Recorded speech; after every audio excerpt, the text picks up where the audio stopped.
ফরাসর বিচি দিয়া ইকানো আমি বাসা মাছটি রান্ধিমো হই আপনার ভিডিও একটা শেয়ার করিলাই যে টেস্টি আর সিম্পল খানি আর কি গরো যেসে বলা মানাইয়া খাইতে পারবা হুকনা বিচি ওলা বিজাইয়াও পারবা বা আমি প্যাকেটর সব পাইছে দেয়া আনিলছি মেরিনেট করছি হলুদের গুঁড়া আদা 4 চামচ মরিচর গুঁড়া আদা 4 চামচ আর লবণ আদা 4 চামচ তুলা দিয়ে আর কি ফ্রাইং প্যানও 2-4 চামচর মতোই তেল দিছি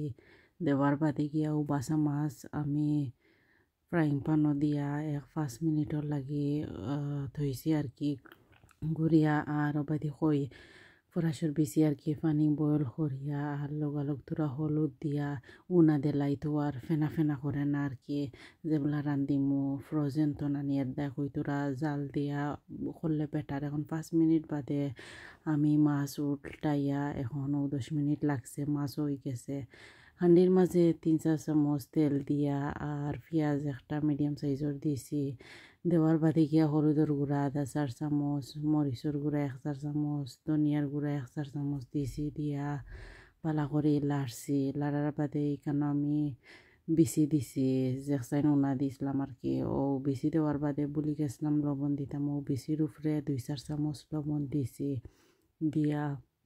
বালা করে এখানে লাড়ছি লাড়ার বাদে এখন আর বেশি লাড়লে ভাঙ্গি যাব হইতে আর শিরা দেলাই 2 কাপ পানি দিছি দিয়া 20 মিনিটর লাগি কুক করছি ওই দহকা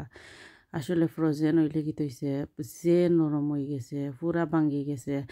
এখন ও কই লগালগ মাছ দিলাই আর বেশি কুক করলে বেশি ডাইল লাগানো হয়ে যাব আর বেশি কুক করি আর না মাছ দিয়া 5 মিনিট বাদে